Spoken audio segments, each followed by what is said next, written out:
All right, so good evening to everyone in the room and all of you watching us on Facebook Live. Welcome to our annual holiday training for families who have children in special education, whether that be students dealing with ADHD or just students that maybe have some some OCD tendencies that are so used to scheduling that this time of year, which is one of the most unscheduled or schedule changing times of year, we want to offer some tools to you to be able to hopefully kind of encourage you, first of all.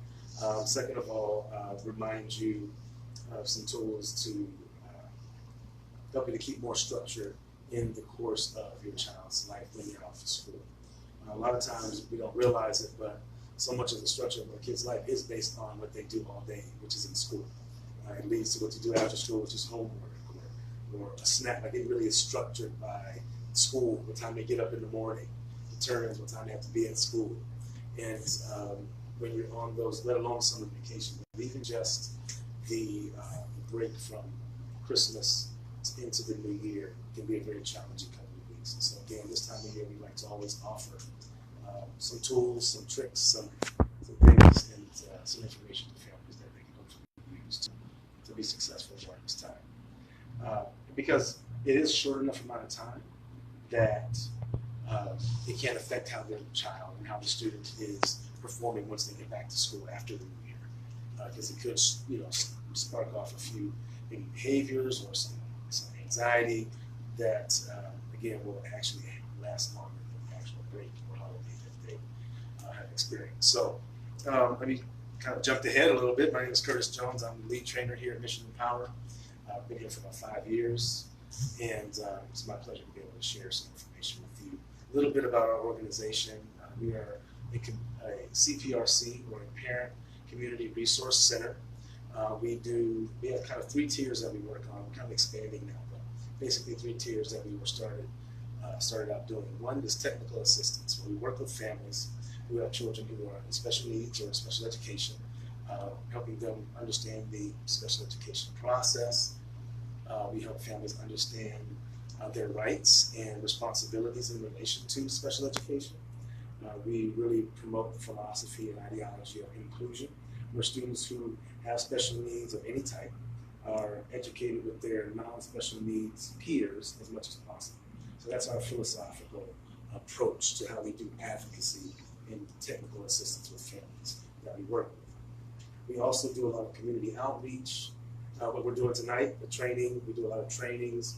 We've expanded our trainings out into working with OVR, and we're doing some career readiness training, some pre-employment transition services training that we've had some great success with, and we're growing that program as well. The other thing that we do is kind of one of our core competencies as an organization is that we go into communities, we go to health fairs and community fairs. We go out and we publish our brochures and all of our information to hopefully let other organizations and service providers, but also directly families and schools and young people know that we're here to help serve them in their educational needs.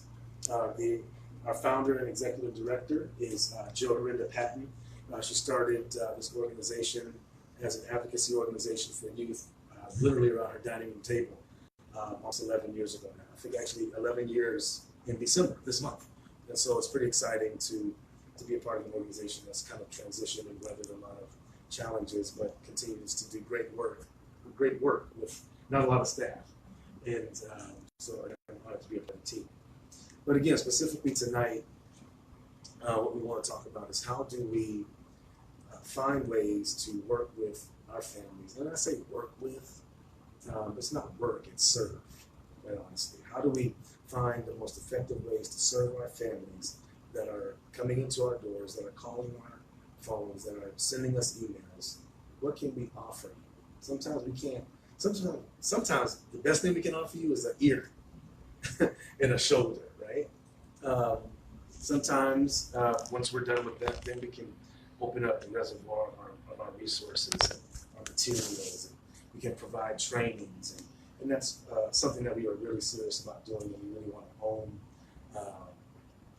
the opportunity to do that. So we're talking about working with and serving families. It's really serious to us how we do that. Now, with that said, We do like to have a lot of fun. So when we talk in these trainings, those of you that are on Facebook Live, if you're actually watching us live and you have questions or you have comments or you want to say how cool I look in my green sweater, you can do all of that. We'll log those comments. But if you have a serious question or concern or something that maybe I wasn't very clear on, you can feel free to let me know and let our staff who's managing the camera, she will be able to read out if you have questions or comments. And then those of you in the room, if you have questions or concerns, or I'm talking too fast or I'm moving too slow, hey, pick up the pace, or hey, cut it out, that joke wasn't funny. Whatever you need to do to let me know that this is valuable to you and it's working for you, we want you to feel free to do that. So again, let's jump into our training today. We're talking about having happy holidays, right? And our topic or our topic of our presentation is not to be politically correct, right? Some people say, oh, happy holidays because you don't want to say Merry Christmas. You don't want to offend anyone. No, we literally want you to have some happy holy days. And one of the ways that we know to do that is to be able to create an environment where our families, because a lot of times in the middle of winter, the weather is bad in Northwest Pennsylvania. You can't get out a lot. You're out of school, and so you don't have to leave out a lot with a lot of our students and children. So how can we be successful helping children with disabilities and their families enjoy the holiday season when it's the most unstructured time of year? Summer's unstructured, but you plan for that lack of structure. You do other programs. It's different. It's a different mindset. But this 2-week holiday is really challenging for a lot of families. And so we want to give you, again, some tools that will help you to be successful during this time and help you to, not pull your hair out. See, a lot of times as parents, and I'm a parent of 4, with a variety of different needs and a variety of different personalities, and sometimes we want to invest, and we do invest as parents and caregivers so heavy into our children that we forget that we have needs as well. And you can't give what you don't have. And so if you're giving your child everything, and you're not replenishing yourself, you're not helping yourself to stay less stressed and de-stressed, you automatically give to them what you do have. So I guess the opposite of you can't give what you don't have is you can only give what you do have. And if you're only stressed out, you're only pulling your hair out, you're only tripping, screaming, yelling, that's all you have to offer. And so not only is this training for us to set up structures and schedules and routines that we can, call traditions later with our families, but also for us as parents to debrief, to exhale, to take a break so that we can be the most effective caregiver and loving parent for our children as possible. So we want to discuss the nature and some of the natural stresses of the season, because there are some stressors that come naturally with this time of year, especially in Western civilization, the United States. Discuss ways to manage those stresses. We want to identify ways to protect your normal routine or a normal routine as much as possible. And then also we want to discuss ways to manage expectations, which I think is a really big deal. And so these are the 4 goals that we have for our conversation tonight. So natural stressors of the holidays. Research has shown that the holiday season can be one of the most difficult times of year for many people in our communities with and without disabilities. I was in a conversation the other day. I do a class once a week at the Erie County Prison, and I was sitting outside talking to one of the CEOs at the front desk. And I said, what's today like? She's pretty quiet. She's like, we're not sure what to feel this time of year because this is also, it's the happiest. It's like the best of times and the worst of times, where many times people are happy and this is the most exuberant time of year, gifts and Thanksgiving and Christmas and lights and toys and things, but also individuals who may not have those things feel as if they're missing out on something or that their life isn't as valued or valuable. So what makes other people really excited and happy has an opposite effect on others. And so we need to recognize that this is a naturally strenuous and stressful time of year in our country. And so this training is designed to provide techniques and strategies for families to use during the holiday season that will help minimize the stress and the anxiety of youth with disabilities. And I'll throw this back on top, and also their parents. Because it is just the reality that we're not in a vacuum and our kids are not in a vacuum separate from us. So, where does stress come from? These are just a few examples of where stress comes from this time of year. Someone told me the other day, said, "Oh my God, it's getting so dark so early. I can't take it. I just want to get out. I just feel so low." That's seasonal depression.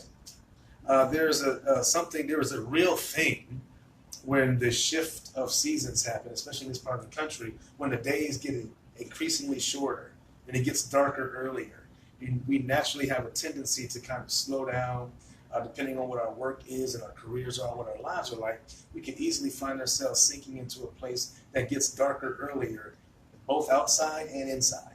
And we have to be aware of that and conscious that there are some things out there geologically and geographically and naturally that can lead to a heightened level of depression sometimes, or anxiety, but also stress.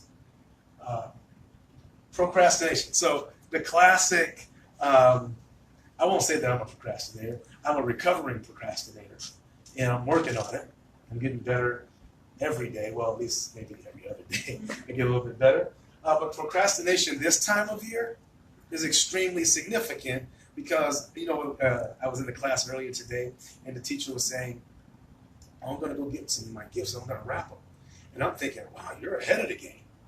I'm like, we're halfway through the month. Like, Christmas is a couple weeks away. She's right on time. Like, she should be wrapping.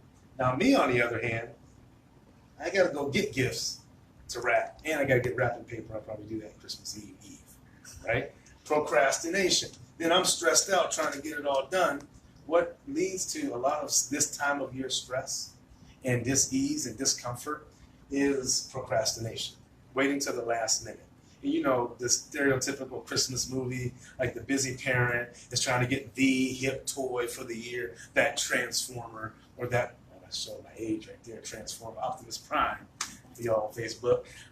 If you're 35 and older, you know what I'm talking about. Or that perfect doll, the one that talks, laughs, drives a Barbie truck or something like that, right? But there's only one left, and you got people fighting in the toy store trying to get that one.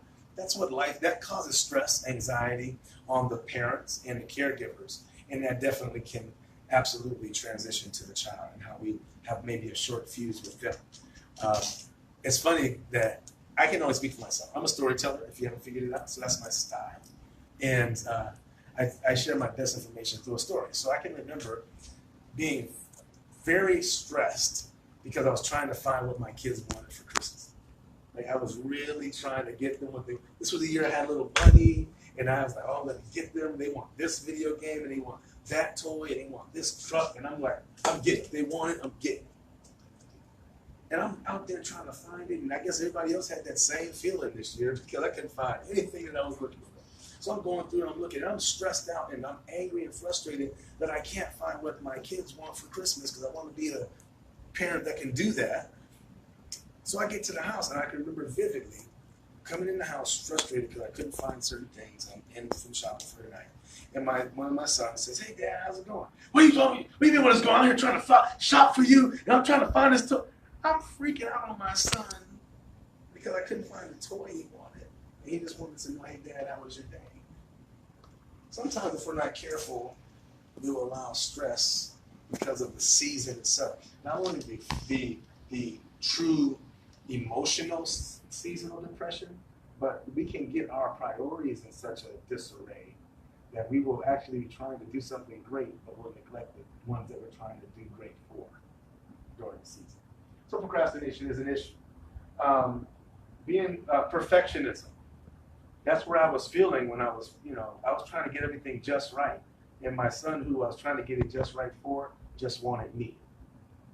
And I think we want to and have to, not want to get on a soapbox and preachy about it, but a little bit of what we feel as far as stress is unnecessary and it's man-made, and we're creating something that we don't have to live in. And so that issue of being a perfectionist and perfectionism, you don't have to get it all right.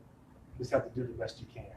And then we raise our children the best that we know how to accept the fact that I did the best that I can.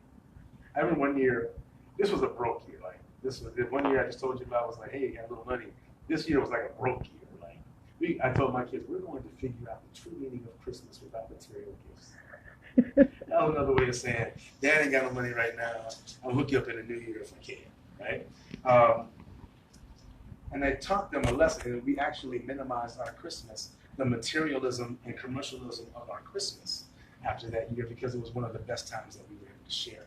Like, we got some gifts, but we had dinner together, and we weren't just playing with our toys and playing with the games and get a pizza on the side. Like, we actually spent some time together, and it was valuable. Perfection is not always getting exactly what you're looking for. Perfection is often getting exactly what you need and then recognizing what you get. And that's a beautiful thing. Okay, let's keep it real. I'm getting all philosophical, but some of this is like, yo, I don't have no money. You know, that's like the Monopoly banker that's broke. That's not a good look. You know, you play Monopoly and you get to the end of the game, and you pass go, you want to get your $200, but the bank is empty. That's frustrating. You don't want to talk about that. That's all right.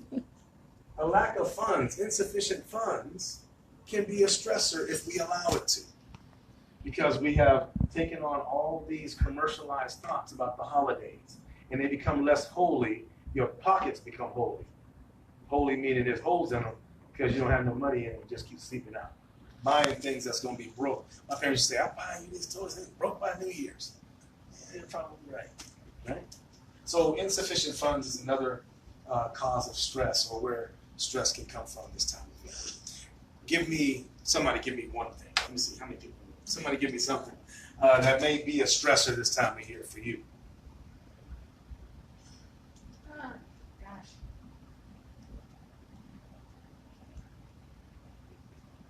Crowds. Just everywhere you go, it seems, even when you want to get something accomplished, there's like 8,000 people there in line or longer. Right. You know, doesn't matter if it's groceries or, you know, it's shopping itself. And Sure. everything takes 10 times longer. Traffic's heavier. So it's the time factor. You can't even get things done in a normal time frame because of the congestion, you know? Right, no, absolutely. Yeah, that's a great point. And I hadn't thought of that, but that's very much a reality, especially in our city, well, anywhere. But if you start heading toward the mall, anywhere around Thanksgiving, in Peach Street at all, anytime mid-November, so after the new year, it's slow motion. And it's very challenging to deal with that.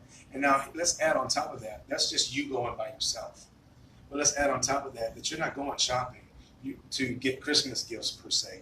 You're going to get food for the house. So you have your child with you who cannot stand being in the car longer than a certain amount of time.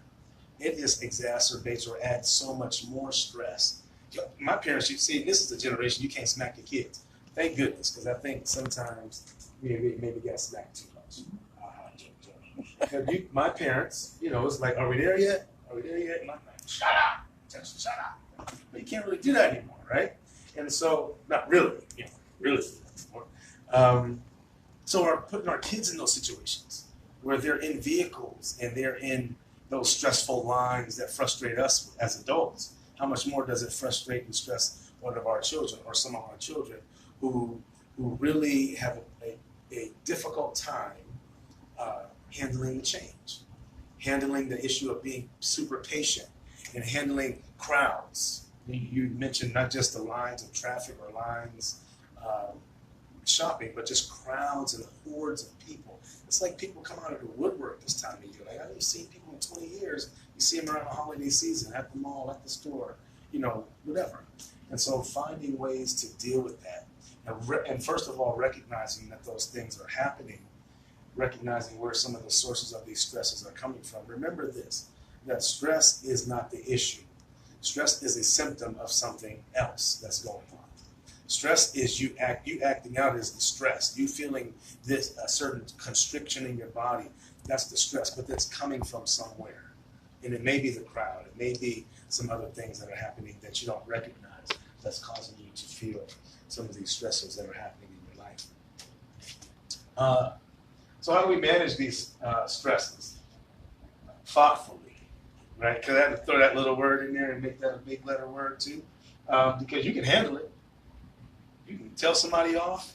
You can handle whatever you need to handle, however you want to handle it. But in order to handle things thoughtfully, we'll use the term appropriately or in a healthy manner. These are a few tips that we want to offer to you. And then while I'm giving our tips, I want you to give back some tips. And if there's people on Facebook watching, you can give out your tips as well. All right? How do you manage, these stresses thoughtfully? One of the issues for us that we brought to the table to consider is to identify the sources of the stress.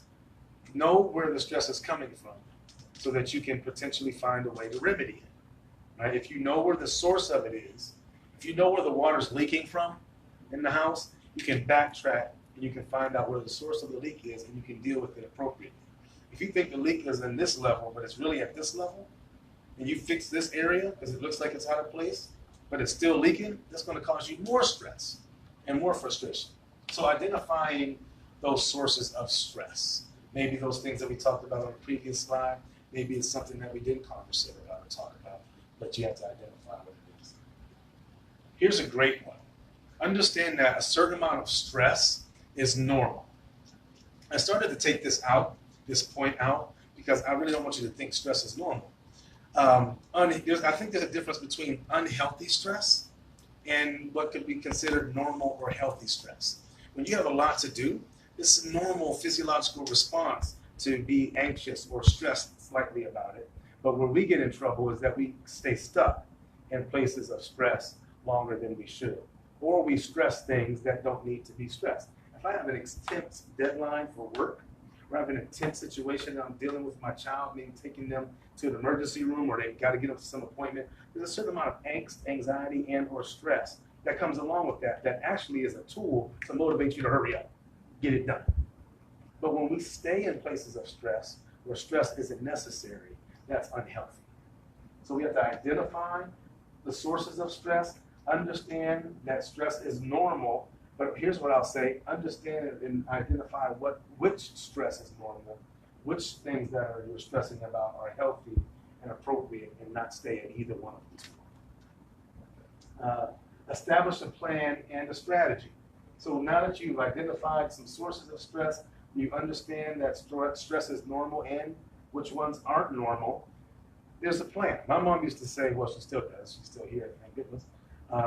She used to say you gotta at least have a plan. Now the plan might change, the plan might not work, but you have to at least have a plan, have a strategy going into the endeavor, right? So establish a plan. How am I gonna deal with this stress? I'm the oldest of it. I'm a storyteller. I'm the oldest of 14 kids. I'm 43. My baby sister's 21, and there's, 14 children. How many boys? 9 boys, 5 girls. Right? My parents had 8 boys in a row, and they had 4 girls, then a boy, then a girl. You do understand that my mom had to find some ways of de-stressing, not just in the holiday season. 8 boys. During the 1980s and early 90s, when WWF, not WWE, WWF, Hulk Hogan, Ricky the Dragon Steamboat, Andre the Giant, okay, I'm going a little nostalgic, but we would jump off of dressers and smack our elbows and drop our elbows on each other. We do the Hulk Hogan leg drop on each other. We're wrestling each other. 8 boys jumping off the dressers, and my dad's at work and my mom's home with us all summer, all vacation. Her ideal spot was she'd go in the bathroom. And no one bothers anybody in the bathroom until we caught on to the fact that she wasn't using the bathroom. She was in there reading her books she wanted to read. She was in there sitting down getting a break from the crazy 8 sons and 5 daughters and 9 sons and 5 daughters she had, right?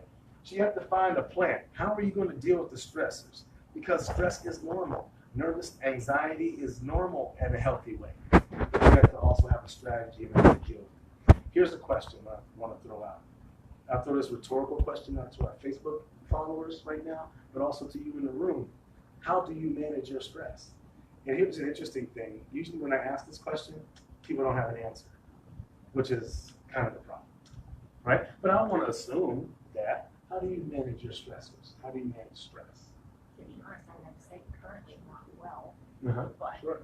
I think often, at least for me, I find that, and I'm in the 40s category, but social media,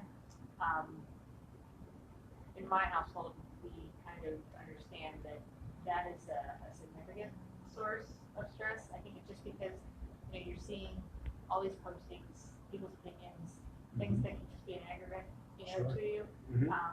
So we'll sometimes say, okay, we're going to do a couple hours where days off, and focus on other things, whether it's homework, whether it's spending outdoor time, you know, and that seems to help a lot.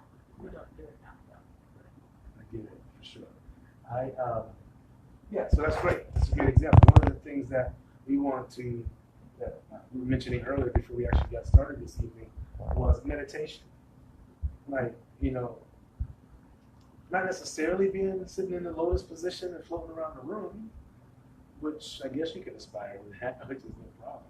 But just being able to slow yourself down, slow down your breathing.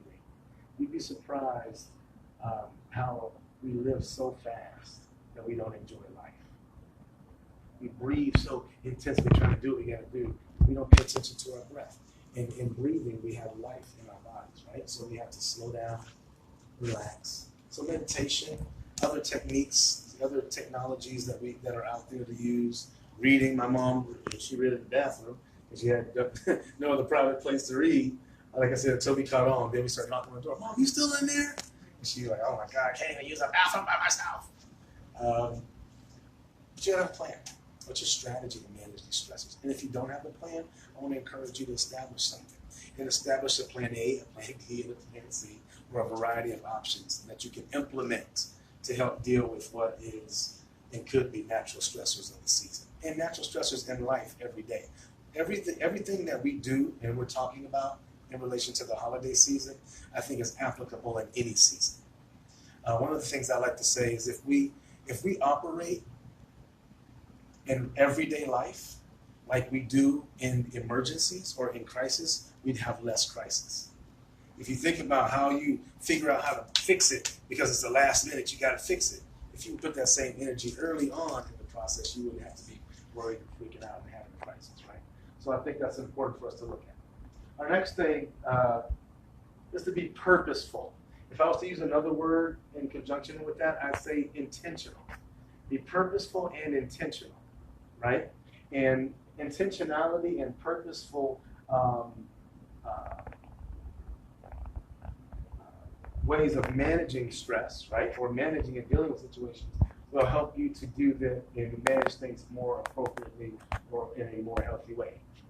For example, you're stressed out, you're freaking out, the child says something to you that maybe any other time doesn't bother you, right? And they say it, you have to be purposeful on how you respond. Like sometimes as parents, I'm just going to spoiler alert, like we have to do some of the stuff we actually say to our kids, right? Sometimes we'll tell our children to, hey, slow down, think before you say that. You know, if it works for them, it'll probably work for us as well if we allow it to. Because these aren't just mom and dad to child principles. These are like real life, human being, everyday life principles. If you slow down, I was talking to someone just before we got started today, and they said something to me that they read somewhere where it says that anytime you get ready to say something, you should check it and see and allow it to go through 3 different gates. 1, is it honest? 2, is it nice? And 3, is it necessary? Is it honest? Is it nice or kind? And is it necessary? Something could be honest and even kind, but is it necessary, right? Something could be on. You know, you got that gossip. Girl, man, let me tell you what I heard about Kyle, boy. Let me tell you this kid, and da-da-da-da-da. And girl, let me. But if you run it through those gates, is it nice? Usually if it's gossip, it's not nice. And even if it is something nice, you got a negative intention. Oh, they got married. Oh, my God. But you know they don't really like each other that much. You're twisting it, right? So is it honest? Is it kind or nice? And is it necessary? When we're being purposeful and intentional, we can run those comments, those activities, the things that we're doing through those 3 gates. And it will actually probably help to minimize some of the stressors that we have. Because most things that we say, especially when we're frustrated, don't and won't enter all 3 gates appropriately. And I'm frustrated, I might be getting ready to tell you the truth because you're getting on my nerves. But is it nice? And it might be necessary, but it's nice. Maybe I can say it a different way. Right? Does that make sense? Everybody good? Yes. Anybody want to add anything to that? How do you manage your stresses? Anything else? Exercise. Exercise, great example. Exercise is a big deal, right? Exercise is a big deal. And other things that we've learned since we've, just been growing in this process of working and serving families is that a lot of the things that we eat directly affect us physiologically, which then affects us emotionally because it drains our physical body. And if your physical body is breaking down, it becomes more, you can become more stressed because you're limited in what you can do, right? So sometimes the things we eat can help us to be focused and intentional and help us to have more energy and to be in a good and better place. So how to manage stress practically, right? So let me go back here. Thoughtfully, right?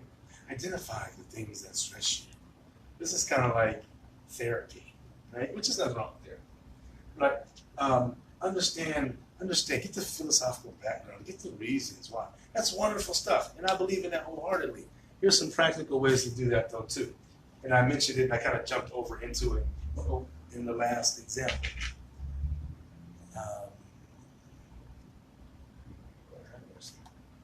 All right. Oh, my goodness. Commercials. Netflix. I'm not sure what's happening. Click What do I do? ones. Okay. Oh, gosh. I'm so sorry. This is, oh my goodness. Okay, let's do this. Let me click the next one.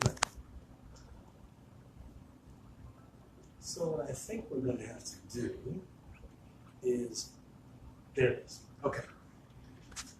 Not sure what that was. How to manage stress practically. Some tangible things to do. And I think we kind of crossed over into some of these in our just general dialogue earlier. But self-care, meditation, as I mentioned, reading. Here's one, adult positive peer interaction. All right? What is that? That means go hang out with some friends. Get a life. Get a life outside your kids, even if it's for 30 minutes. Girl, let me come over and sit on the couch for a minute.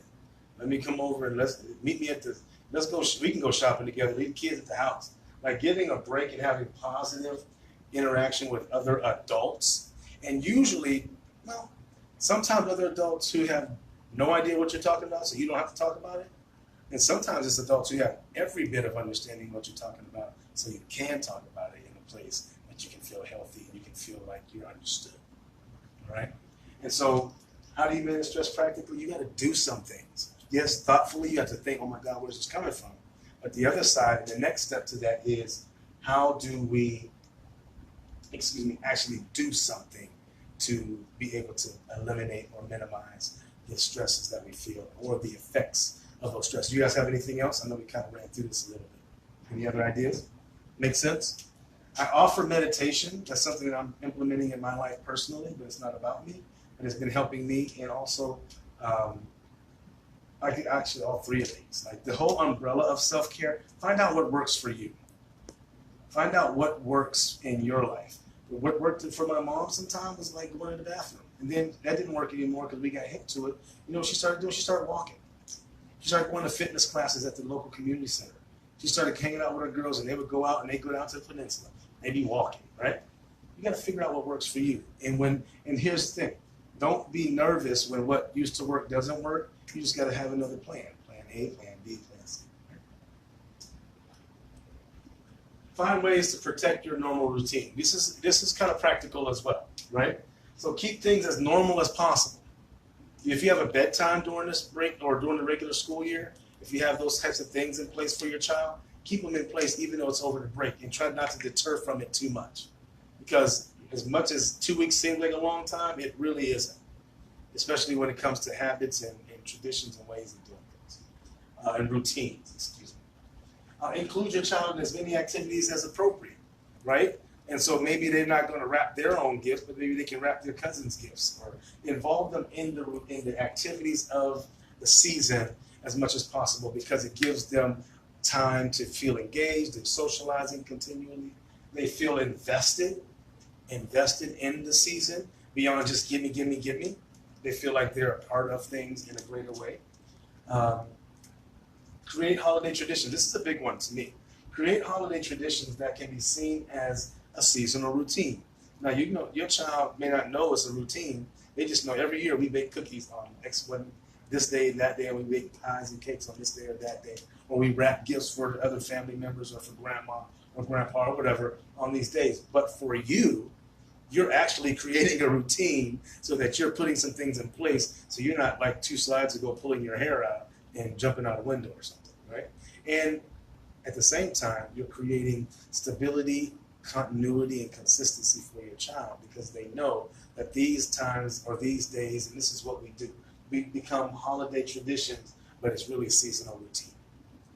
And the more routines that we can make and the more consistency and constancy that we can provide for our children who struggle with inconsistency, who struggle with things not being routine.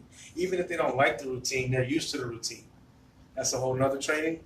But we need to continue to find ways to make sure that our children, during this unstructured, unusual time of year that we see every year, we need to find ways to be able to make sure that we can create an environment that's going to keep them from being so anxious, so nervous, so not knowing. So we can put things in place and implement strategies to deal with your stress, but those things also work for them. And really, a lot of what I think is important to recognize is that our children feed off of us.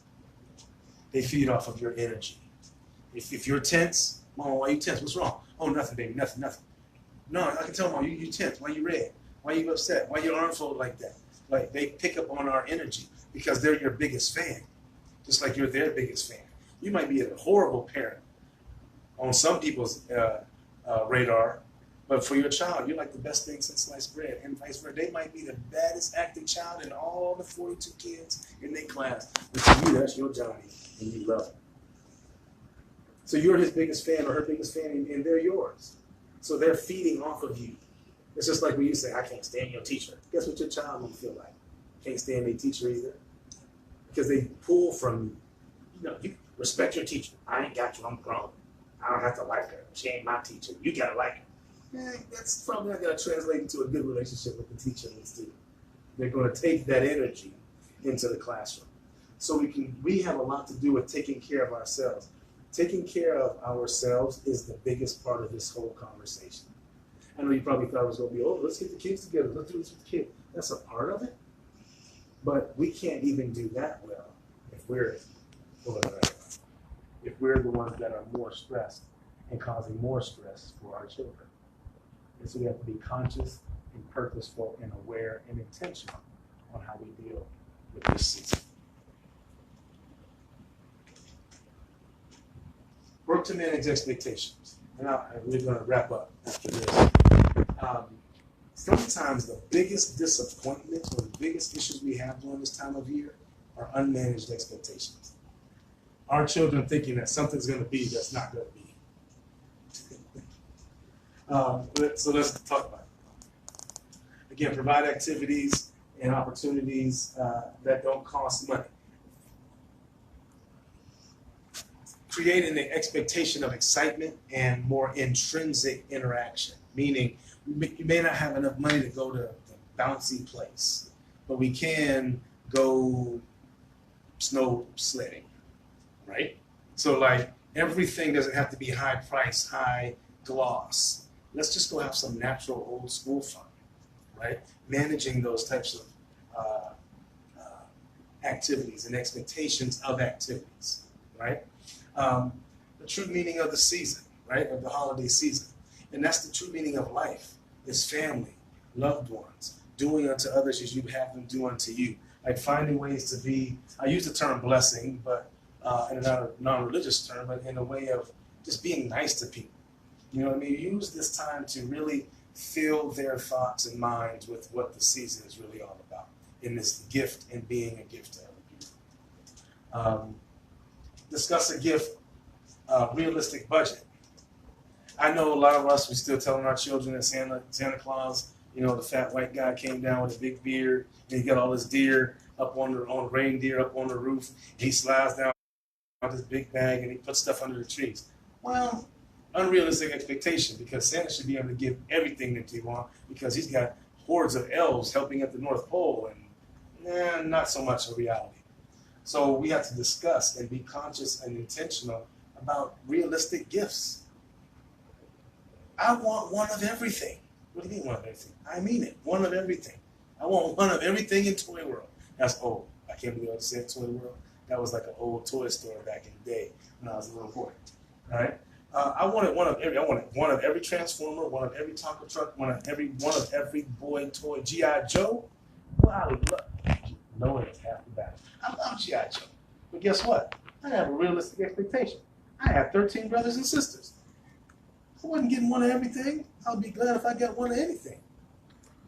So we understood that, and so my parents were very honest and intentional with us to say we will do the best we can with what we have. But guess what? If nothing else, you're gonna eat good because my mom made a turkey over Thanksgiving and ham over Thanksgiving and Christmas. My mom used to make 22 sweet potato pies and apple pies and 7 or 8 cakes of all different assorted flavors on Thanksgiving and on Christmas. My mom was kind of old school, like it was excessive. But they all got eaten because there was like 100 people in the house, right? So it was all good. But we didn't necessarily get all the latest gifts all the time. When they could, they did. But we always ate. And we always had a warm place to stay. And we always had food. And we always had each other. And they really drove those things home. And so managing expectations is being honest with yourself, because guess what? When Christmas is over, you still got to pay rent, mortgage, car note, all those things. You go into debt for a season of toys and games that are going to get broken or obsolete or not loved anymore after they beat the game. Kids today, they play the game for a week and they beat it and they don't touch it again. You spend $65 for that game. Let alone the game system that was like $300, and they don't even play it anymore because they beat it.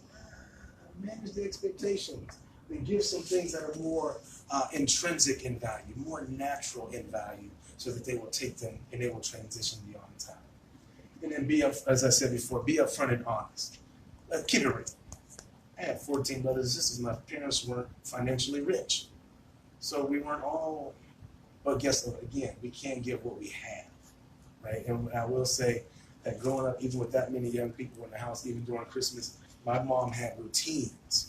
So-and-so did the dishes. With all that cooking, my job as the oldest, I had to open all the cans. Now, not the little baby cans, like the big family industrial size can. You know how many green beans you cooked in a year, in the month between Thanksgiving and Christmas? That was my job, and guess what? It kept me busy and made me tired when I was done. All the sweet potatoes, all the yams, I had to clean the turkey. I learned how to clean a turkey as an early teenager. Get the bag out, get the goods out. Because it was rituals, and it was traditions, and it kept us busy, and it gave us a routine, and we understood that everybody had a role, and everybody was a part of the process. And man, you like them pies? Yeah, I dumped the pies, I took out the oven. I can remember my brothers, no, that's my pie. No, that's my cake. I helped mom make that pineapple cake because we owned it. And that's why I cannot remember having like crazy, stressed out holidays, even with that many kids in the house, because there was routines that were set. There were expectations, there was opportunity for people to participate, take ownership, and they worked hard to manage the stresses, and they managed expectations, right? Sometimes it's better to what does they say? To under offer and to over give them more than what they expect from you. I didn't say that very well. There's a smoother way to say it. I didn't pick to choose to say it smooth. But basically, you know what? Don't over offer. I would say offer on the low end and surprise them if you can do better, right?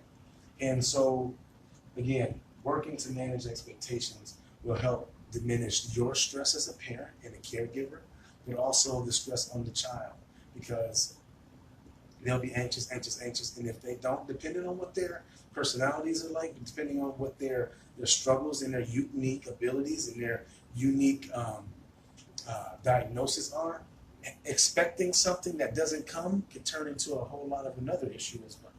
and we want to just manage those behaviors, or not manage behaviors, excuse me, manage those expectations. That's not to cause behaviors, which is often a real thing for some of our families as well. I hope that something that was said this evening was helpful, maybe even a little bit funny, but definitely helpful and useful for you. I apologize about our technical difficulties. I'm not really sure what is on my computer that just popped up. It's a weird thing. But guess what? That's what life is about. The unexpecteds, things that are not on your list of things that you want to have done, things that you expected to happen, but you have to figure out how to manage it. And sometimes you got to keep clicking until it's over and get it out the way. So in order to have a happy holidays, have a happy, peaceful season with your family, with your children. In order to do that, though, you have to try to find that peace within yourself as well. And so, again, my name is Curtis Jones. I'm the lead trainer here at Mission Empower. Joe Dorinda Patton is our executive director. Thank you on Facebook for watching with us. If you're watching this live, appreciate you very much. And if you are watching this like recorded or in our archives, hey, appreciate you too. Write us. Our website is www.missionempower.org. If you have questions, we've got great resources on our website and great staff here that can help you with pretty much anything you need as far as help and support for you, your family, and your child to make sure that they get that free and appropriate public education and they have a wonderful, inclusive learning environment to live in and to operate in. Again, thanks for being with us today. Happy holidays. Love and peace to you.